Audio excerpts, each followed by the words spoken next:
할렐루야. 오늘도 영상 큐티 나오신 여러분들을 주님의 이름으로 환영하고 축복합니다. 영적 동계 훈련을 지내고 있습니다. 거의 이제 우리가 2주차로 다가오고 있는데요. 우리가 정말 첫 주보다는 이번 주가 더욱더 뭔가 좀 더 강해진 것 같고 영적으로 더욱더 깨어있고 무장된 모습을 보게 됩니다. 하나님께서 우리에게 이번 동계 훈련이 끝나면 진짜 영적으로 강한 군사로 여러분들과 저를 사용해 주실 줄 믿습니다. 그러한 시간과 그러한 훈련의 의미를 기억하며 오늘도 주어진 자리에서 영적 동계훈련을 최선을 다해서 훈련을 받고 우리가 주님 앞에서 준비된 모습으로 쓰임받기를 바라겠습니다. 아멘. 오늘 우리가 같이 나눌 말씀은 창세기 26장 1절부터 6절까지의 말씀입니다. 창세기 26장 1절에서부터 6절까지의 말씀을 나눌 건데요. 노트랑 펜 그리고 성경 말씀을 준비해 주시기 바랍니다. 창세기 26장 1절부터 6절까지의 말씀 제가 읽어드리겠습니다. 아브라함 때의 첫 흉년이 들었더니 그 땅에 또 흉년이 들매 이삭이 그랄로 가서 블레셋 왕 아비멜렉에게 이르렀더니 여호와께서 이삭에게 나타나 이르시되 애굽으로 내려가지 말고 내가 내게 지시하는 땅에 거주하라. 이 땅에 거류하면 내가 너와 함께 있어 내게 복을 주고 내가 이 모든 땅을 너와 내 자손에게 주리라. 내가 내 아버지 아브라함에게 맹세한 것을 이루어 내 자손을 하늘의 별과 같이 번성하게 하며 이 모든 땅을 내 자손에게 주리니 내 자손으로 말미암아 천하 만민이 복을 받으리라. 이는 아브라함이 내 말을 순종하고 내 명령과 내 계명과 내 율례와 내 법도를 지켰음이니라 하시니라. 이삭이 그랄에 거주하였더니 아멘.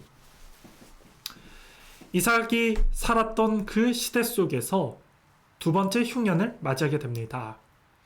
첫 번째 흉년은 아브라함 때 있었고 두 번째 흉년은 이삭 때 오늘 본문에 나타납니다. 흉년이라는 자연재해는요, 사람이 피하고 싶은 가장 큰 무서운 이러한 자연재해입니다.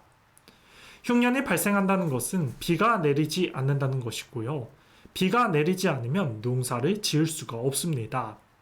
또 씨를 뿌리면 이 씨가 말라 비틀어지게 됩니다. 그래서 수확을 얻지 못하고요. 수확을 얻지 못하면 사람의 먹을 것이랑 연관이 되기 때문에 사람이 먹지 못하고 생명과도 연관되고 있습니다. 그러기에 자연재해 중에서 흉년은 피하고 싶은 그러한 자연재해입니다. 본문의 말씀을 가만히 묵상해 보면요. 이삭이 주인공인데요. 이삭은 이 흉년을 피하고자 애굽으로 내려가려고 했던 것으로 보여집니다. 그러나 하나님께서 이삭에게 나타나 이삭을 이제 설득하고 이제 가르쳐주고 알려줍니다. 이삭에게 말합니다. 이삭에게 애굽으로 내려가지 말아라. 그리고 너는 내가 내게 지시한 땅으로 가라 라고 말을 합니다. 거기에 머무르라 말합니다. 거주해라. 근데 너가 이 말에 순종하면 어떻게 되냐 라고 했더니요. 3절의 말씀에 내가 너와 함께 있어 내가 복을 주겠다. 그리고 4절에는 자녀들에게도 복을 주며 하늘의 별과 같이 만들어 줄 거고 그 자녀들을 통해서 많은 사람들이 또 복받을 것이다 라고 말합니다.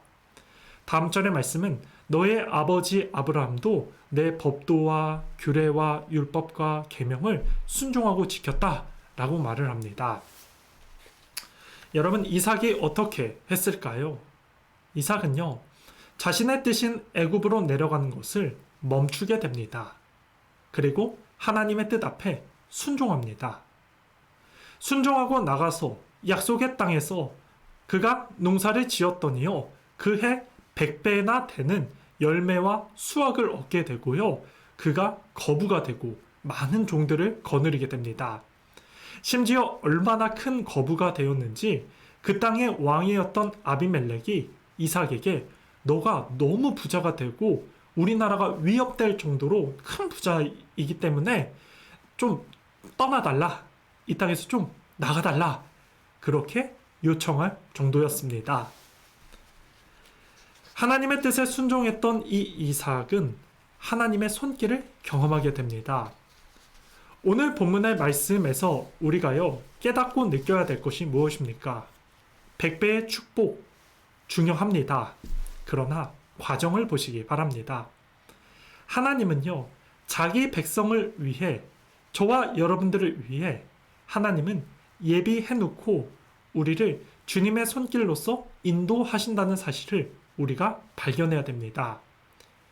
우리가 주님의 손길을 바라보면, 주님의 말씀을 우리가 지키고 순종한다면 하나님의 예비된 축복을 경험할 수 있고, 하나님께서 그 과정 속에서 나에게 큰 은혜를 주시고 나를 쓰시는 모든 과정들을 삶 속에서 경험하고 누리게 될 것입니다.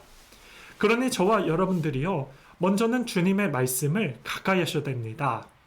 말씀을 가까이 하고 말씀을 깨닫고 기억했을 때 주님의 음성을 들을 수가 있는 것이고 주님의 뜻대로 우리가 순종할 수 있는 것입니다. 그러니 오늘 우리가 주신 이 귀한 말씀, 성경 통독도 그렇고요, 설교 말씀도 그렇고 큐티도 그렇고 주시는 말씀을 붙잡고 살아가시는 여러분의 삶이 되기를 바랍니다. 비록 앞은 보이지 못할지언정, 그리고 앞은 캄캄할지언정 말씀 믿고 순종하고 나가면요 주님이 모든 삶 속에서 주님의 선한 손길로서 그 사람의 걸음걸음을 인도해 주십니다. 출애굽기 20장 6절의 말씀을 보니까요, 나를 사랑하고 내 계명을 지키는 자에게는 천대까지 은혜를 베풀리라. 하나님의 말씀을 가까이 하는 사람은 천대입니다. 천대까지 은혜를 베풀어 주겠다 말씀하십니다. 또 시편 119편 151절에도요 이러한 말씀이 나옵니다. 여호와여 주께서 가까이 계시오니 주의 모든 계명은 진리이니이다. 하나님이 가까이 있습니다. 주님이 주시는 모든 말씀이 진리입니다. 고백하는 내용입니다. 잠언 13장 13절에도요. 말씀을 멸시하는 자는 자기에게 패망을 이루고 계명을 두려워하는 자는 상을 받느니라. 말씀을 가까이하고 말씀을 묵상하고 주님의 말씀을 분별하고 말씀을 가슴에 새기며 살아가는 사람들, 그 말씀을 통해서 하나님의 음성을 들으며 살아가는 사람들은 하나님께서 상 주시겠다 말씀했습니다. 여러분, 이삭은요 대단한 것이 자기의 뜻을 내려놓고 주님의 말씀에 순종했기 때문에 하나님의 살아계심이 이삭의 삶 속에서 드러나고 나타난 겁니다. 나중에 이삭이요 굉장한 이런 하나님의 손길을 경험하는데요, 아비멜렉의 친구 두 사람이 이젠 이삭에게 찾아와 이제 동맹을 맺자고, 협약을 맺자고, 협력하자 이렇게 요청을 합니다. 그 이유가 뭐냐면 하나님의 손길이 당신을 통해서 나타나는 걸 내가 보았기 때문입니다. 이렇게 얘기합니다. 하나님의 뜻에 순종하고 살아가는 사람은 그 삶 속에서 하나님의 손길이 나타납니다. 하나님의 살아계심이 삶 속에서 드러나고 나타납니다.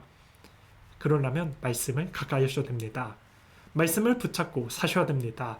말씀을 새기며 기억하며 사셔야 됩니다. 그랬을 때 주의 선한 그러한 뜻들이, 손길들이 우리 삶 속에서 경험될 수 있습니다. 여러분, 오늘 말씀을 들으면서 우리가 무엇을 깨달을 수 있겠습니까?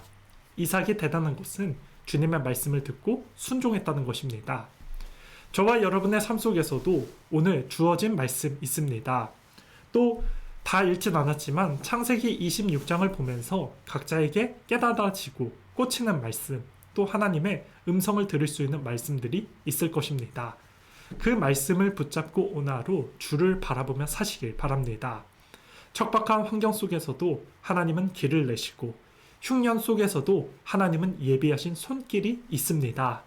그 사실을 기억하며 오늘도 주를 바라보고 말씀 따라 말씀 붙잡고 살아가는 여러분의 복된 삶 다 되기를 예수님의 이름으로 축복하겠습니다. 아멘.